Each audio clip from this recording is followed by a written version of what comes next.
하나님, 이제 주의 말씀을 전합니다. 주께서 말씀하실 때 우리가 듣게 하시고 말씀으로 살아나게 하여 주시옵소서. 우리 주 예수 그리스도의 이름으로 기도드립니다. 아멘. 자, 할렐루야, 반갑습니다. 좋은 아침, 거룩한 주일 함께 예배드림이 기쁨이 됩니다. 평안하셨죠? 잘 지내셨습니까? 얼굴들이 다 좋습니다. 인간은요, 타락 이후에 부패한 본성 가운데 살아가고 있습니다. 그래서 하늘의 것을 더 이상 구하지 못하고요, 오직 땅의 것만을 추구하는 존재가 되었습니다. 본문에 나온 왕의 신하 역시 마찬가지였어요. 이 왕의 신하가 예수님 앞에 영생을 구하러 온 것이 아니었죠. 하나님 나라를 구하러 온 것도 아니었습니다. 예수님께서 하나님의 아들이심을 깨닫고 찾아온 것도 아니었어요. 그가 예수님을 찾아온 이유는 단 하나였습니다. 내 아들을 살려주세요. 죽어가는 아들을 살리기 위한 것이었죠. 주님께서는 이런 표적을 구하는 믿음을 책망하셨어요. 그러나 또 그의 간구를 들어주시고 이루어주셨습니다. 오늘 우리가 살펴볼 지점은 바로 이것입니다. 오늘 본문을 통해서 예수님은 왜 그를 책망하셨는지, 그러나 또 왜 그의 기도를 간구를 들어주셨는지, 그로 하여금 그로 말미암아 어떤 믿음으로 주께서 인도해 나가셨는지, 주님은 연약한 믿음을 어떻게 세우시는가? 오늘 제목이죠. 주님은 연약한 믿음을 어떻게 세우시는가? 라는 제목으로 주께서 이 믿음을 주시는 그 주인이 주님이시죠. 성령께서 우리에게 믿음을 주시는데, 믿음을 주셨기 때문에 믿음을 자라게 하시는 것도 주님이시고요. 그 믿음 가운데 우리가 어떻게 주님을 알게 되는지 오늘 말씀 통해서 이 은혜가 우리 모두에게 있기를 바라겠습니다. 오늘 본문은 요한복음 4장 46절에서 시작하고요, 47절까지 말씀 먼저 제가 읽겠습니다. 예수께서 다시 갈릴리 가나에 이르시니 전에 물로 포도주를 만드신 곳이라 왕의 신하가 있어 그의 아들이 가버나움에서 병들었더니 그가 예수께서 유대로부터 갈릴리로 오셨다는 것을 듣고 가서 청하되 내려오셔서 내 아들이 병을 고쳐주소서 하니 그가 거의 죽게 되었음이다 했어요. 본문에는 왕의 신하가 등장을 합니다. 이 왕의 신하의 마음은 지금 절박합니다. 아들이 거의 죽게 되었기 때문이죠. 그래서 지금 갈릴리 북쪽 가버나움에서요, 갈릴리 서쪽 가나까지 이제 갑니다. 이 신하가요. 가버나움은 어디냐면 갈릴리 지역은 아시죠? 갈릴리 북쪽이 가버나움이고요. 이 가나는 갈릴리 이제 서쪽에 좀 있어요. 근데 키로수로 보면 한 30km 정도 됩니다.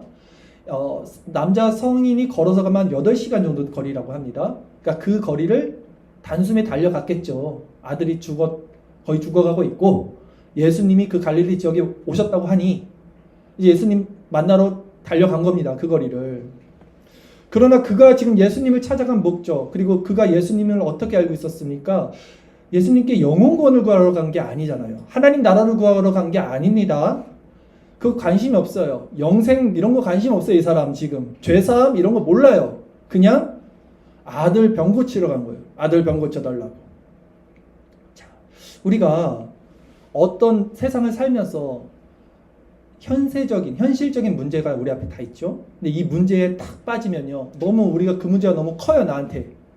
그러면 그 문제가 그 사람의 전부가 돼버려요. 실상 그 문제가 우리 인생의 전부가 아닐 텐데 그 문제가 너무 크게 다가오면 그게 그냥 내 전부가 돼버립니다.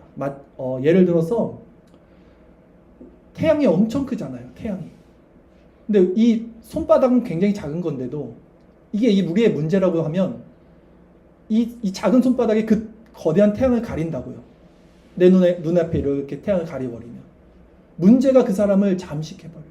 덮어버려요. 그래서 더 큰 세계를 못 보게 만듭니다. 이게 타락한 인간의 관점이 이렇게 협소한 거죠. 우리가 이렇듯 죄로 말미암아 우리 인간들은요, 영적 시야가 완전히 막혀버렸어요. 그래서 정작 봐야 할 거 그걸 보지 못하는 상태가 됐고요, 내 눈앞에 있는 문제가 그냥 전부가 돼버렸습니다. 그렇습니다. 우리의 문제는, 우리의 관심은 이렇듯 땅에 속한 것, 현세적인 것입니다. 우린 그걸 벗어나지 못하죠. 물론 육신의 이 필요를 주님께 구하는 것은 죄가 아니에요, 여러분. 우리는 모든 염려, 이 세상 가운데 일어나는 모든 염려를 주님께 맡길 수 있습니다. 성도는 일용할 양식을 위해서 기도할 수 있어요. 오늘 우리가 하이델베르크 이제 배울 게 딱 이 지점이에요. 일용할 양식. 그리고 질병에 걸리면 당연히 치료를 구할 수 있죠. 아들의 병에 걸렸는데 예수님 찾아간 게 잘못입니까? 당연한 거죠. 생활이 어려운데 생활의 필요를 앓을 수 있죠. 그러나 문제는 무엇입니까? 우리의 관심과 시선이 거기에만 멈춰버린다는 거예요. 거기에만 멈춰버린다는 거예요. 그것이 하나님을 찾는 목적이 된다는 겁니다. 이게 문제예요. 그래서 정작 봐야 할 것들을 보지 못한다는 거죠. 왕의 신하가 예수님을 찾은 이유가 딱 거기 있었던 거예요. 근데 하나님은 아시죠? 그것이 우리의 한계라는 것도. 그것이 우리의 한계라는 것을 하나님은 아시죠. 그러나 그 한계를 갖고 있는 그 시점은 잘못된 거잖아요. 어쨌든. 그래서 예수님이 이렇게 책망을 하는 겁니다. 오늘 본문 요한복음 4장 48절 말씀에 보면 그렇게 예수님을 찾은 신하에게 예수님이 이렇게 말씀하셨어요. 예수께서 이르시되 너희는 표적과 기사를 보지 못하면 도무지 믿지 아니하리라. 이렇게 말씀하셨어요. 분명 주님이 주시고자 한 건 이 땅에 국한되어 있던 것이 아니었습니다. 이 말씀은 분명히 책망의 말씀입니다.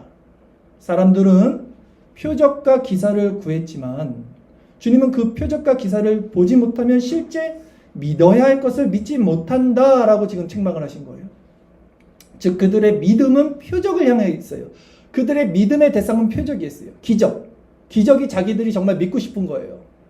그러나 정작 그들은 그 표적이 가리키는 것을 믿었어야 되죠. 그 표적이 가리키는 게 무엇입니까? 바로 예수 그리스도 자신이었어요. 그분이 저는 하나님 나라에 대한 것이었죠. 복음이었죠. 예수님의 말씀은 왕의 신하만을 책망하는 말씀이 아니었어요. 지금 이 말씀을 다시 한번 보면 너희는이라고 그래요. 너희는 왕의 신하를 포함한 너희 당시 갈릴리 사람들 전체가 이 맥락 가운데 지난주 살펴봤죠. 이들은 표적을 보고 예수님을 구했었어요. 네. 그 갈릴리 사람들 전체를 향한 말씀이요. 또 우리를 향한 말씀이죠. 우리도 그 정도 한계 있잖아요. 아니 아들이 죽어가는데 그 아들 살리는 거에 그냥 혈안이 되는 게 당연한 거고 지금 밥벌이가 없어서 굶어 죽게 생겼는데 당연히 그걸 가지고 하나님께 나가는 게 우리 거고 우리의 모습이잖아요. 우리는 도무지 이런 표적과 기사를 보지 못하면 하나님이 누군지도 모르고요. 예수님께 나가지도 않죠. 그러나 표적은 믿음의 대상이 아니고 예수 그리스도가 누구신지 하나님 나라가 무엇인지를 드러내기 위한 표지판이에요. 표지판. 그 표적 자체가 믿음의 대상이 아니에요. 그러니 우리는 오늘 이 예수님의 책망을 깊이 마음에 담아야 됩니다. 그리고 표적에 주목하지 말아야 된다는 것이죠. 그 표적이 가리키는 예수님께 주목하고 예수님이 어떤 분인지를 아는 것이 중요하죠. 병 고침 자체가 예수님의 사역의 목적입니까? 했을 때 아니에요. 아닙니다. 절대 아닙니다. 늘 말씀드리잖아요. 병을 고치면 뭐 하냐고요. 또 병에 걸리잖아요. 죽은 나사로 살리면 뭐 합니까? 또 죽잖아요. 단지 그거 행하려고 예수님이 그걸 복음이다라고 가르치기 위해서 십자가를 지셨다고요? 아니죠. 그건 표적이죠. 더 높은 것, 더 멀리에 있는 것, 더 궁극적인 것을 우리에게 가르치기 위한 표지판이라는 거죠. 예수님의 목적은 예수님 자신이 하나님의 아들이심을 깨닫게 하는 거고 그 하나님 아들의 구원자가 너희의 죄 문제를 사해주고 그 복음의 능력이 하나님 나라가 어떤 것인지를 알게 해주는 거 결국 거기까지 가리키는 표적으로서의 기적을 행하셨다는 것이죠. 즉 예수님이 어떤 분인지를 깨닫게 해주기 위한 기적이 바로 표적이다라는 것입니다. 주의 설교 말씀 구절에 요한복음 20장 31절 말씀에 제가 읽겠습니다. 오직 이것을 기록함은 너희로 예수께서 하나님의 아들 그리스도이심을 믿게 하려 함이요 또 너희로 믿고 그 이름을 힘입어 생명을 얻게 하려 함이니라. 이것을 기록함은요 너희들 병 걸린 거 고쳐주는 게 다가 아닙니다. 어려움 당한 거 도와주는 거 그거 다가 아니에요. 이것을 기록하면 뭐예요? 예수께서 하나님의 아들 그리스도임을 믿게 하기 위해서 성경이 기록됐다라는 거예요. 그것을 위해서 표적도 보여주신 거다라는 것입니다. 그런데 사람들은 왜 이런 영원한 것, 보이지 않는 하나님의 나라, 그리스도를 아는 참된 지식, 이런 생명, 영생, 이것에는 다다르지 못할까요? 그리고 오히려 잠시 누릴 이 땅에서의 어떤 편안, 안위, 이런 것에 시선이 고정되어서 그 표적을 구하는 믿음 안에 머물러 있을까요? 우리가 진짜 예수님이 우리에게 주시고자 하는 그 복음의 본질을 왜 우리는 모를까요? 우리는 땅에 속한 자들이기 때문이죠. 하늘에 속한 것을 받지 않는 자들이기 때문이죠. 주님이 주시고자 한 거는요, 잠시 이 땅에서 누릴 행복이 아니라 하나님 나라의 영원한 행복이죠. 곧 썩어질 이 땅의 양식이 아니라 영원히 썩지 않을 하늘의 양식이란 말입니다. 불완전한 세상의 평안이 아니라 완전한 평안이에요. 그리스도 안에 있는 완전한 평안. 그런데 이것을 성령을 통해 알지 못하는 자가 어떻게 그것을 구할 수 있겠습니까? 그러니까 하나님 이걸 우리에게 주시지 않은 이상 우리가 먼저 이것을 어떻게 구할 수 있겠어요? 우리가 보지 못하는 걸 어떻게 구하겠어요? 우리가 맛보지 못하는 걸 어떻게 맛봤다고 말할 수 있겠어요? 그러니까 하나님 우리에게 주시지 않으면 우리는 모른다는 거예요. 그렇잖아요. 이 하늘의 것은 하나님 우리에게 주시지 않는데 우리가 구할 수가 없는데, 그럼 누구의 책임이에요 지금? 우리가 당연히 땅의 것을 구할 수밖에 없는 거잖아요. 근데 하나님께서는 이 땅의 것을 구하는 이 믿음, 우리의 연약한 믿음, 표적을 구하는 믿음을 통해서 어떻게 역사를 하시는지를 이제 오늘 우리는 그걸 발견할 것입니다.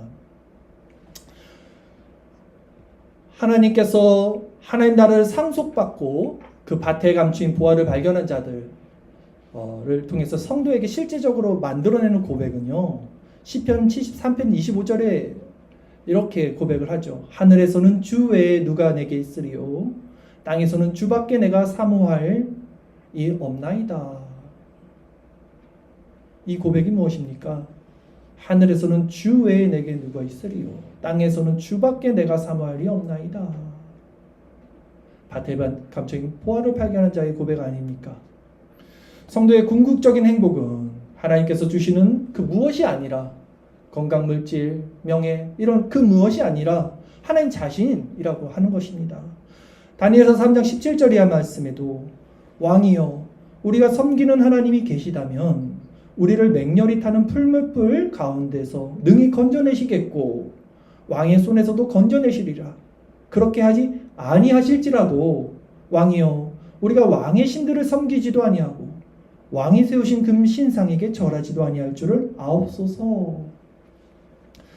성도는 주님이 이 땅 가운데 우리를 지켜주실 것을 믿습니다. 그러나 혹 그리 아니하실지라도 나는 주님만을 섬기겠습니다 라고 고백하는 자가 성도죠.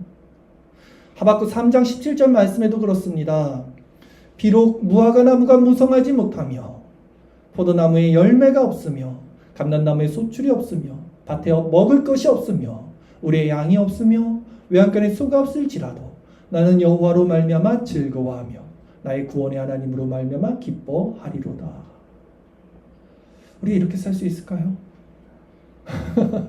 우리가 정말 이런 고백을 해야 되잖아요. 먹을 게 없어도 곧 죽어도 나는 주님으로 말미암아 기뻐합니다라고 고백을 해야 되잖아요. 근데 실제 이렇게 살 수 있을까요? 이렇게 살 수 없어요. 하나님이 주시지 않으면 이렇게 살 수 없다고요. 그 마음을 하나님이 우리에게 그 믿음을 주시지 않으면 살 수 없다고요. 근데 하나님은 그 믿음의 주체이신 하나님이 어떻게 우리에게 이 믿음으로 우리를 성장시켜 가는가, 오늘 이 신화의 모습을 통해서 우리 모습을 비춰보자는 것입니다. 제 말은 하나님을 사랑한다고 우리는 말합니다. 그러나 부자 가난처럼 결국은 따르지 못하는 것이 우리의 실존이죠. 이거는 인간의 의지나 결단의 문제가 아니에요. 결국 그것으로 넘어갈 수 없는 생명의 문제입니다. 신앙은요, 그리스도를 아는 것이에요. 병이 낫지 않아도 그리스도를 아는 자가 복이 있는 거죠. 가난해도 그리스도를 얻으면 부유한 거란 말입니다.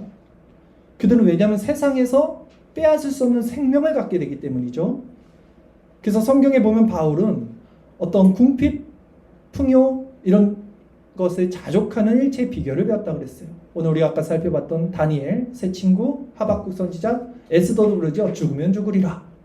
어떻게 사람들이 이런 고백을 했을까? 이들은 하나님이 먼저 이들에게 준 거란 말입니다. 이 믿음을. 그렇지 않으면 결코 인간은 부자가 하는 이상으로서 믿음의 행보를 나갈 수가 없어요. 실천할 수 없어요. 생명을 던져서 순종할 수 없어요. 인간이. 눈에 보이는 건 넘어갈 수가 없다고요. 인간은. 그래서 이렇게 고백을 하는 겁니다. 오늘 본문 요한복음 4장 49절이죠. 신하가 이르되 주여 내 아이가 죽기 전에 내려오소서. 지금 무슨 말입니까? 예수님이 지금 어떻게 말씀하셨어요? 책망을 하셨잖아요. 도무지 표적을 보지 못하면 믿지 못하는구나. 근데 그래도 이분이 지금 이 사람이 예수님의 말귀를 못 알아들어요.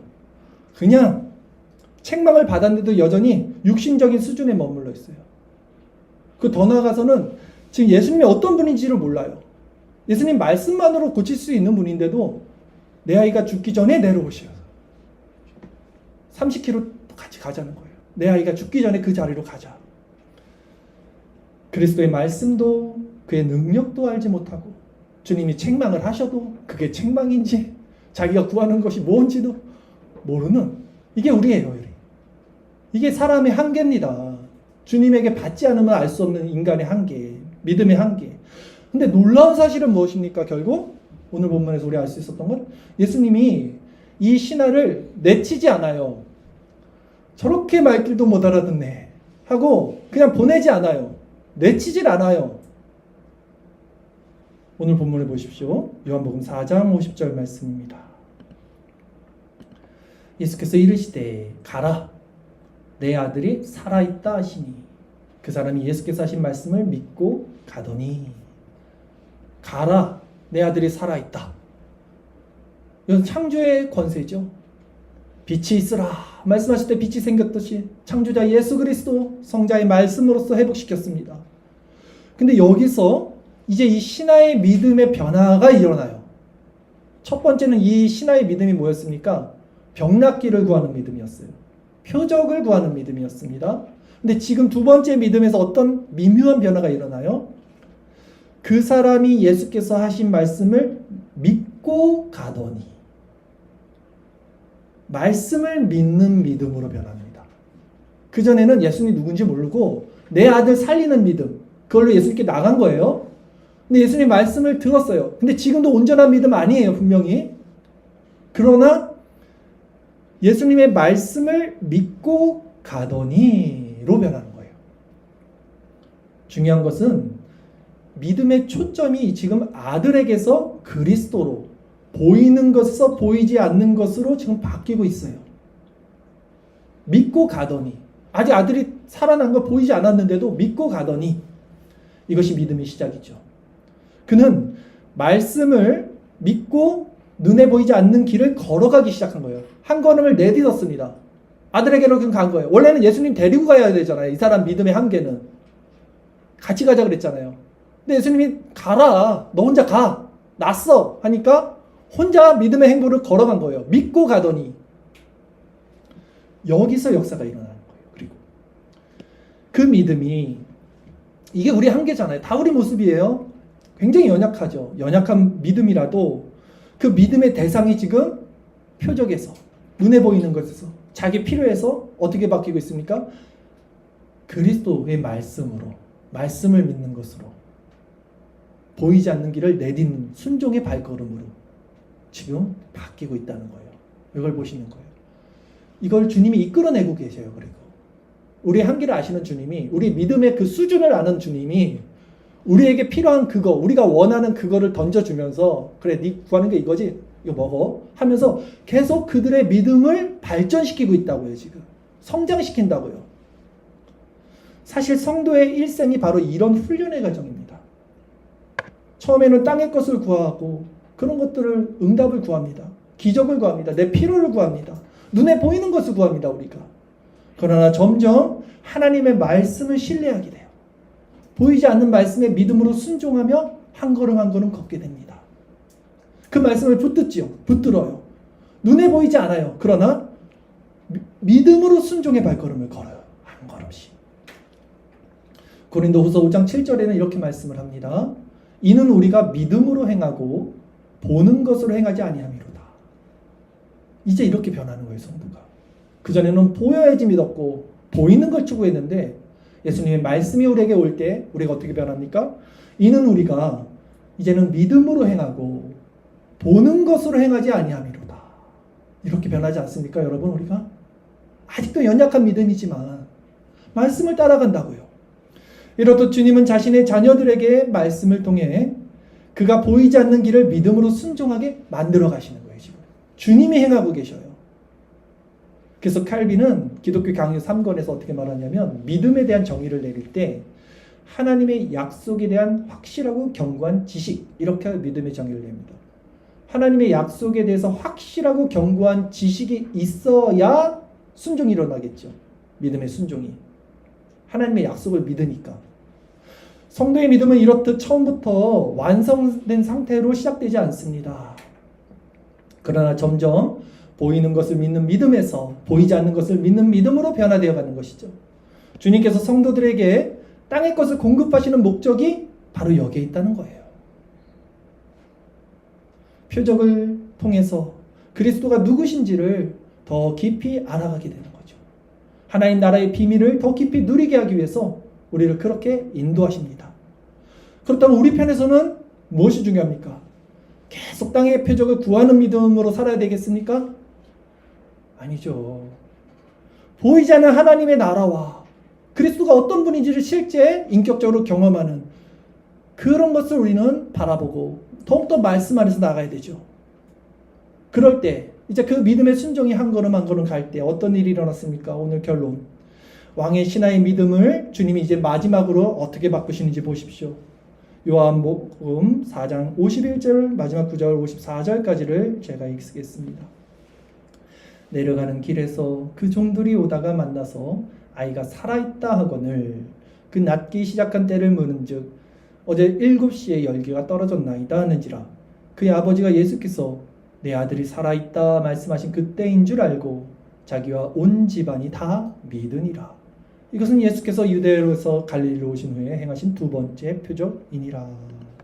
아멘. 아이가 살아있습니다. 언제부터? 어제 7시에 열기가 떨어졌어요. 바로 예수님께서 가라, 내 아이가 낫다 했던 그 시간이었죠. 그 신하가 순종으로 믿음의 발걸음을 내딛었던 바로 그 시점이었습니다. 그리고 그 사실로 인해 자기와 온 집안이 다 믿게 되었다. 믿음이 또 한 번 나와요. 믿게 되었다. 믿음이 3번 나와요. 오늘 본문에. 처음 표적을 구했던 믿음 있죠. 아들 살아나기를 원했던. 두 번째 말씀을 믿고 가는 순종의 믿음. 세 번째 또 믿음이 한 번 더 나오죠. 온 집안이 다 믿게 되었다는 이 믿음. 처음에는 아들의 병 때문에 이 신하는 예수님을 찾았죠. 즉 표적을 구하는 믿음이었습니다. 그러나 예수님 말씀을 듣고는 그 말씀을 믿는 믿음으로 변했습니다. 그리고 이제 마지막에는 다 믿으니라. 여기서 이 믿음은 무슨 믿음일까요? 그러면 그리스도 예수님의 진정한 구원자로 그리스도로 믿는 믿음이며 나아가서 자기와 온 집안이 다 믿게 됐다. 복음 증거자로서의 믿음으로 성장시킨 겁니다. 이 하인을 복음 증인으로까지 성장시킨 거예요. 이제는 선하신 주님은 우리에게 믿음을 선물로 주셔요. 근데 우리는 그 연약한 마음의 표적을 구하는 믿음을 받습니다. 처음에. 그러나 말씀에 순종하는 가운데에 주님은 계속해서 우리를 성장시켜요. 그래서 복음을 전하는 자들로까지 믿음을 완성시켜 가시는 거죠. 주님은 우리의 믿음 없음을 아십니다, 여러분. 그래서 도무지 표적을 보지 못하고는 믿지 못하는 그런 패역하고 죄된 존재를 통해서 주님이 다 만들어 가셔요. 제가 어저께 호스피스 수련회를 갔다 왔는데 우리 목사님께서 평생을 호스피스 하신 분이잖아요. 나는 한 영혼을 위해서는 모든 것을 포기할 수 있다 하면서 그 주창하시면서 한평생 호스피스 하신 분인데 이제 말씀하시는데 이러는 거예요. 우리가 볼 때는 그분은 진짜 다 얼마나 많은 분들을 받고 죽음 앞에서 그 믿음의 고백을 할 거라고 생각했는데 마지막 때 되면 나도 무서울 거야 막 이런 얘기를 하는 거예요. 말은 그렇게 하는데 그의 비유를 들었죠. 야, 그때는 호랑이가 울타리 안에 있었고 지금 호랑이가 울타리 밖에 있는 거잖아. 죽음이 그렇다는 거예요. 제가 지금 여러분들에게 이렇게 말하는, 울타리 안에 호랑이 있을 때는 말은 다 하는 거예요. 근데 실제 죽음이 다가오거나 실제 문제가 우리 앞에 올 때, 호랑이가 내 앞에 있는데, 근데 그 말씀을 그 목사님이 하시더라고요. 그 목사님이 그런 말씀을 하시면 안 되는 위치예요. 근데 그 목사님이 그렇게 솔직하게 말씀하신 거예요. 죽음의 실존은, 그거는 아무도 이겨낼 수 없는 거다. 오늘 이 믿음, 제가 말하고 있는 이 믿음은 하나님이 주셔야 되는 거예요. 하나님 우리에게 뭔가를 요구할 수가 없어요. 요구할 수 있는 존재가 아니에요. 그 정도 수준이 안 돼, 우리가. 그냥 우리한테 필요한 거, 그것만 채워달라고 하나님께 앵앵거리고 있는 거예요, 우리는 맨날. 근데 하나님은 그거를 귀하게 여기시고 그걸 통해서 계속해서 우리에게 뭔가를 만들어 가신다고요, 믿음을. 이것이 주님이 연약한 믿음을 세우시는 방법이에요. 주님은, 자, 여러분, 우리의 문제를 가지고 우리가 주님을 찾아갈 때 주님은 이 문제 자체가 표적인 걸 알면서도 결국 그거를 귀하게 여겨주셨어요.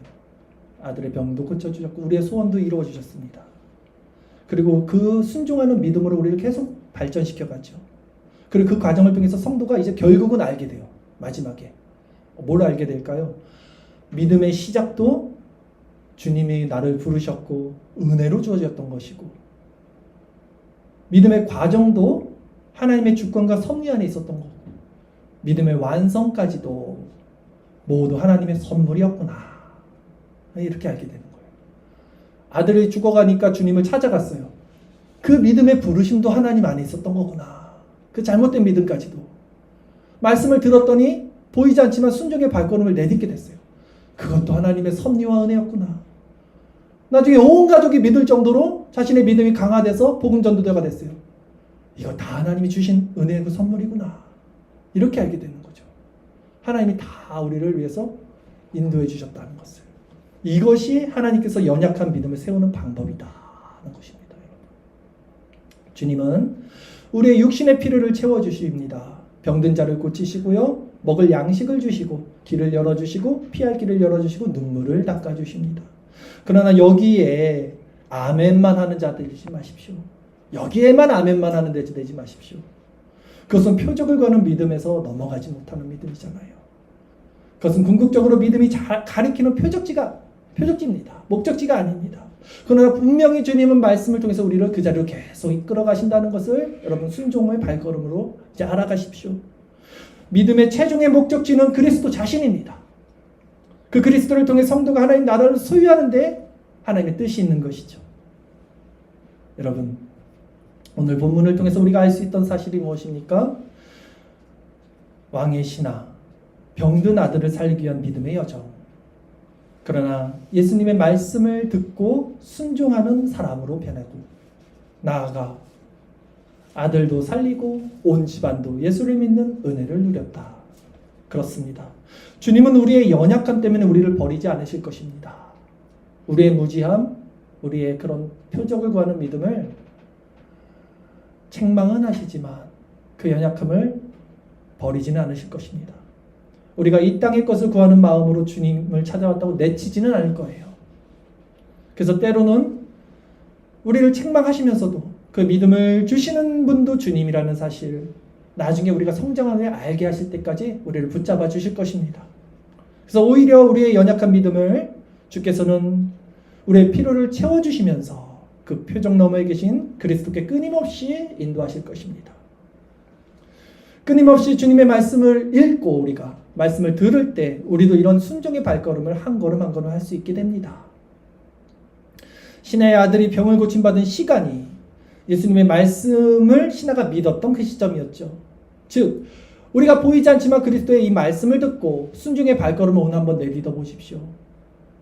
여러분에게 여러분의 소원, 여러분의 필요한 것 모든 것 아직 눈에 보이진 않을지라도 여러분이 그 믿음의 순종으로 한 걸음 걸었을 때 하나님께서는 이미 그때 행하고 계실 것입니다. 제가 간증은 잘 안 하지만 이거 마지막으로 말씀을 드리겠습니다. 뭐 간단한 건데 이제 학교 제가 지금 3학기 이제 내일이 마지막 수업이에요. 내일 이제 학교가 마무리가 되는데 학기 때 이제 수업을 잘 배웠습니다. 여러분의 은혜로 감사로 잘 배웠습니다. 근데 보통은 이렇게 노회라고 해서 이제 학교를 빠지게 될 때는 노회 증명서 이렇게 보내주면 교수님들 그 출석 체크를 다 해주셔요. 그냥 기본적으로 그 재량이긴 한데 그냥 다 해주시는데 한 교수님이 제가 노회 때문에 다음 주에는 빠지게 되겠습니다 했는데 그래 갔다 와 그 노회 그 증명서 출석서 갖고 와 이렇게 했는데 그래 그럼 결석이지 이렇게 말씀하는 거예요. 그럼 어떻게 그냥 네 알겠습니다 했어요. 결석이 돼 있더라고요 진짜 그 온라인 체크하는 게 있어서. 근데 그 교수님이 이제 은퇴하신 교수님인데 제가 말씀드렸잖아요. 좀 정말 이렇게 오랫동안 연륜 있는 그 교수님의 한번 수업을 듣고 싶다 해서 일부러 제가 찾아간 거거든요. 근데 그렇게 하시더라고요. 근데 제가 그 교수님 수업을 딱 들었는데 교수님이 이제 연세가 있으시니까 이게 말할 때마다 이게 목이 칵칵거리는 거예요. 그래서 제가 그 다음부터는 그 생수를 한 병씩 갖다 드렸고 올려놨어요. 네, 올려놨어요. 계속 한 번도 빠짐없이 지금까지 올려놨어요 제가. 근데 제가 갖다 놓은지 모르죠. 그러니까 제가 교수님 오기 전에 이렇게 갖다 놓으니까. 근데 그런 저에게 이제 그렇게 하시는 거예요. 서운해요, 안 서운해요? 서운 좀 하죠. 근데 서운해도 저는 속으로 이랬어요. 점수 받는 게 뭐가 중요하냐. 그 내가 물 드린 거 모르는 게 뭐가 중요하냐. 교수님이 목 안 마르는 게 중요한 거고 내가 하나님 말씀 잘 배우는 게 중요하지. 실제 그랬어요. 그래서 그런 마음으로 계속 물도 갖다 드리고 수업도 열심히 공부했습니다. 근데 얼마 전에 제가 제일 먼저 이제 출석을 했고 교수님이 두 번째로 그 클래스에 들어오신 거예요. 그러니까 물을 갖다 놓은 게 나라는 거가 딱 보이잖아요. 그러면 보통 고맙다고 해야 되잖아요. 이게 방송 타면 안 되는데. 근데 고맙다는 말도 안 하는 거예요. 또 그래도 뭐야 도대체. 근데 뭐 괜찮았어요. 저는 진짜 그냥 그러신가 보다. 계속 공부 열심히 하고 그래서 물을 또 계속 갖다 드렸어요. 그 물 하려면 7층에서 4층까지 한참 내려가서 그것도 해갖고 또 올라와서 해야 돼요. 그거 귀찮았어요 정말. 근데 했습니다. 근데 엊그제 그 출석표에 그 결석 처리가 다시 출석으로 바뀌어 있는 거예요. 그리고 그것뿐만이 아니라 여기선 다 말씀드릴 수 없어도 도저히 일어날 수 없었던 일인데 그거를 해주신 거예요. 그냥. 네. 그래서 제가 고맙다고 말해야 되나. 워낙 말씀을 안 하시니까 나도 또 말하기도 애매하고. 네, 그런 것 같습니다. 믿음의 순종의 걸음을 걷고 우리가 목적을 위해서가 아니라 그냥 하나님의 마음으로 그냥 행할 때 하나님은 다 보고 계시고 이미 일하고 계셔요. 이미 교수님이 제가 만약에 교수님 제가 물 드리잖아요. 좀 그거 다른 분들 교수님들 다 하시는데 이거 좀 해주셔야죠. 그러면 얼마나 모냥이 빠집니까? 해주셨겠죠 뭐. 근데 얼마나 모냥 빠지잖아요. 저도 모냥 빠지고 교수님도 모냥 빠지고. 근데 이렇게 하니까 얼마나 아름다워요. 가슴이 심쿵하더라고요. 우리가 믿음으로 순종하며 나갈 때 하나님 다 보고 계십니다. 여러분 굳이 말 안 하셔도 돼요. 그렇게 하시면 하나님의 때 하나님의 인도하심이 여러분의 순종의 발걸음을 걸을 때 이미 일하고 계신 줄 믿고 나중에 이제 그걸 봤을 때 이제 모냥 안 빠지게 주님 제가 믿음으로 제가 알고 있었어요. 제가 주님이 저를 이렇게 인도해 주시지 알고 있었어요. 힘들어도 저는 그래서 믿음으로 갔습니다. 그렇게 주님을 만나시고 또 주님이 채워주시는 그것으로 거기에만 머물지 말고 진짜 주님이 주시고 싶어하는 그 주님 자신을 구하는 그 믿음까지 에스더의 믿음. 죽으면 죽으리라 그리 아니하실지라도 이런 믿음까지 다 자라서 정말 주님의 마음을 흡족하게 하는 저와 여러분 되기를 바라겠습니다. 기도드리겠습니다.